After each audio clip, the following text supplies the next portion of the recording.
Hello everyone, welcome to another lecture of subject probability and statistics and today our topic is probability question of dice। हम probability के question देख रहे थे। Last time हमने question देखा था probability का कॉइन का कि जब हम कॉइन उछालते हैं तो क्या चांसेस होते हैं हेड या टेल आने के। तो आज हम probability क्वेश्चन देखेंगे डाइस के कि जब डाइस थ्रो किया जाता है तो किस तरह से हम probability निकाल सकते हैं और ये हमें हेल्प करता है रियल लाइफ प्रॉब्लम्स के अंदर। तो सबसे पहले प्रोबेबिलिटी का फार्मूला, ठीक है, जो पहले भी हमने क्वेश्चन में देखा था, probability of A is equal to M over N. Probability of A ये वो इवेंट होता है जो हम चाहते होते हैं कि ये आ जाए। सपोज कि हमने डाइस फेंके और हम चाहते हैं कि 6 आ जाए नंबर, तो वो प्रोबेबिलिटी ऑफ ए यानी कि ऐसा आउटकम जो हम चाहते हैं।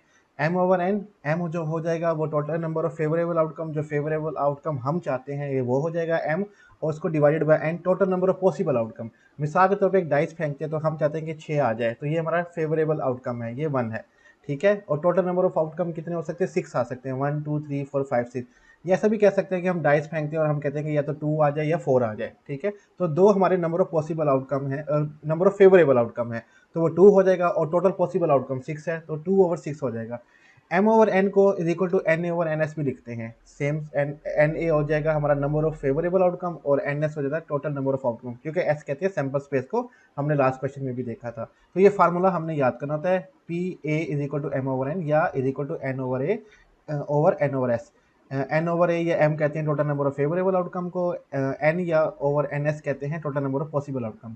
क्वेश्चन नंबर 1 हम देख लेते हैं, ये सिंपल सा है, ठीक है। फेयर डाइस इज थ्रोन, एक जो फेयर डाइस है वो थ्रोन किया गया, फेंका गया है, ठीक है। What is the probability that 6 appear, क्या चांसेस हैं कि 6 जो है डाइस के ऊपर 6 नंबर जो है वो अपेयर हो जाए। तो सोल्यूशन देख लेते हैं, सिंपल।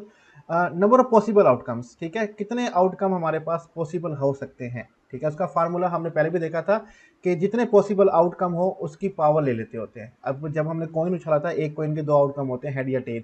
अब एक डाइस है, एक कॉइन था तो 2 की पावर एन 1 ले ली थी। अब यहाँ पे एक डाइस है, एक डाइस के 6 आउटकम होते हैं, उसकी पावर 1 ले लेंगे क्योंकि एक डाइस फेंक है। 6 की पावर एन 6 की power 1 is equal to 6, total number outcome 6 हो जाएंगे, यानी कि total number of possible outcome जो हमारे पास फार्मूले के अंदर पुट करने हैं वो 6 है, ठीक है। हमने सैंपल स्पेस भी बना के दे दिया है कि एक डाइस जब फेंकते हैं तो 6 आउटकम होते हैं, या तो 1 होगा या 2 होगा या 3 या 4 या 5 या 6। तो N S is equal to हमारे पास 6 हो गया, ठीक है, total number of possible outcome. Sample space बना के भी दिखा दिया कि 6 आउटकम वो कौन कौन से होते हैं, 1 2 3 4 5 6, जो हमने बता दिया 6 आउटकम आ सकते हैं। अब हम क्या चाहते हैं कि क्या आना चाहिए, 6 अपेयर होना चाहिए। इस 6 को हम अपना फेवरेबल आउटकम कह देते हैं, उसको नाम दे देते हैं ए का।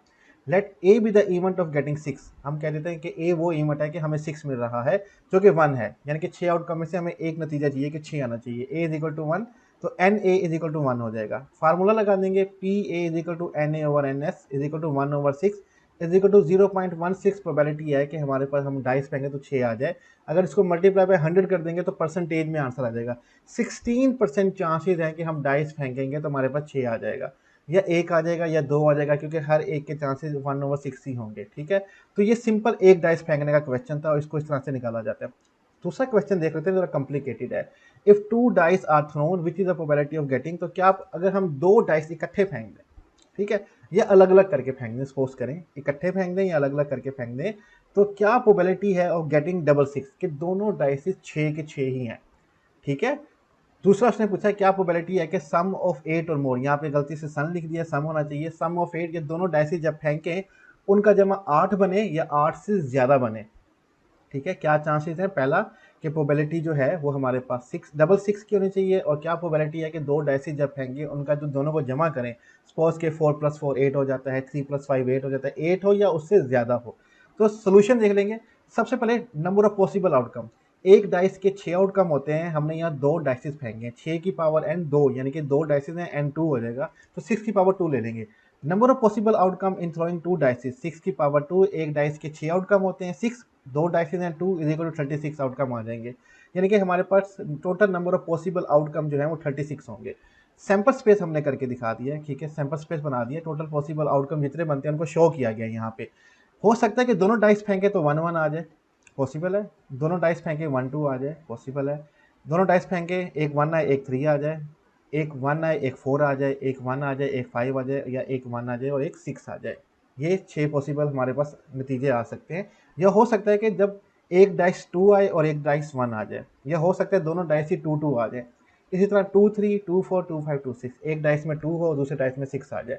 सिमिलर हो सकता है कि एक डाइस में 3 है और दूसरे डाइस में 1 है, इसी तरह कंटिन्यू जाएगा 3 2 3 3 3 4 3 5 3 6, ठीक है। पॉसिबल है कि एक डाइस में 3 आ जाए, दूसरे डाइस में 6 आ जाए, हो सकता है। या हो सकता है पहले डाइस में 4 है और दूसरे डाइस में 1 आ जाए, या हो सकता है पहले डाइस में 4 दूसरे में 2, कंटिन्यू जाएगा 4 3 4 4 4 5 4 6, ठीक है।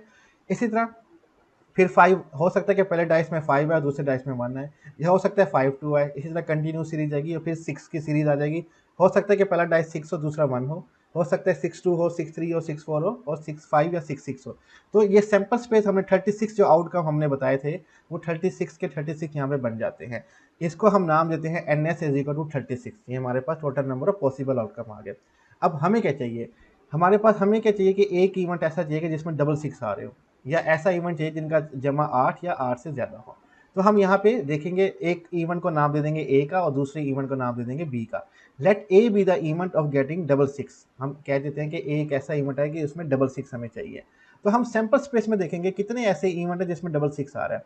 आप देखेंगे सिर्फ आखिरी इवेंट है जिसमें डबल 6 आ रहा है, ठीक है। दोनों के दोनों डाइस 6 आ रहे हैं, यानी कि एक इवेंट ऐसा है। तो ए इज इक्वल टू 6 ये एक ही इवेंट है। m is equal to N A is equal to 1, या m लिख सकते हैं या n ए लिख सकते हैं, जो कि एक ही हमारे पास इवेंट 6 वो हमने लिख दिया। तो फार्मूला लगाएंगे P A probability of A is equal to N A over N S is equal to 1/36।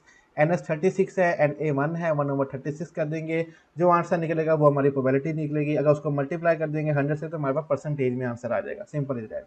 अब दूसरा देते हैं, let B be the event of getting sum of 8 और मोर। कि डाइस फेंके कि दोनों, या तो उन दोनों का जमा 8 होगा या 8 से ज़्यादा होगा। हम इसको नाम दे देते हैं इवेंट को बी का। Let B be the event of getting sum of 8 और मोर। अब हम देखेंगे सैंपल स्पेस में कौन से ऐसे इवेंट्स हैं जिनको जमा करें तो 8 आ जाएगा या 8 से ज़्यादा। आप देखेंगे ये 1 1 जमा करेंगे तो 2 आएगा, 1 5 करेंगे तो 6 आएगा, 1 6 करेंगे तो 7। इसी तरह 2 1 करेंगे तो 3 आएगा, 2 5 तक करेंगे तो 7 आएगा। ये 2 6 एक ऐसा इवेंट है जिनको ऐड करेंगे तो 8 आ जाएगा। एक इवेंट ये लिख लेंगे 2 6, यहाँ पे हमने लिखा हुआ है, ठीक है।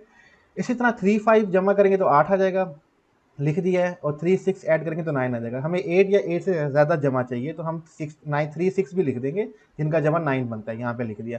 इसी तरह 4 4 लिख देंगे, इनका जमा 8 बनता है, लिख दिया। 4 5 भी आ जाएगा, 4 6 भी आ जाएगा। सिमिलर 5 3 आ जाएगा, 5 4 आ जाएगा, 5 5 आ जाएगा, 5 6 आ जाएगा, क्योंकि इनका जमा 8 या 8 से ज़्यादा बन रहा है।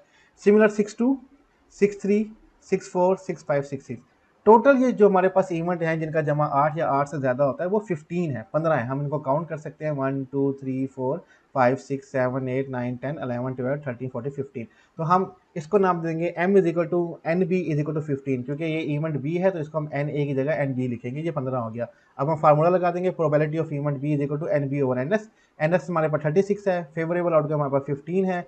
15 divided by 36 is equal to 5/12। जब 5 को 12 से डिवाइड कर देंगे तो हमारे पास जो आंसर आएगा वो हमारी प्रोबेबिलिटी होगी। अगर उसको मल्टीप्लाई बाय 100 कर देंगे तो हमारे पास परसेंटेज में आंसर आ जाएगा। तो यहीं पे हमारा लेक्चर एंड होता है और इस तरह से हम प्रोबेबिलिटी के क्वेश्चन करते हैं डाइसिस के। हमने देख लिया था किस तरह से कॉइन का होता है, किस तरह का डाइस का होता है। नेक्स्ट लेक्चर में हम कार्ड के बारे में क्वेश्चन करेंगे। और आज का लेक्चर हमारा यहीं पे खत्म होता है। स्लाइड्स का लिंक डिस्क्रिप्शन में है, आप वहाँ से डाउनलोड कर सकते हैं और कोई भी क्वेश्चन टॉपिक से रिलेटेड हो आप कमेंट में हमसे पूछ सकते हैं। अपना ख्याल रखिएगा। खुदा हाफिज़।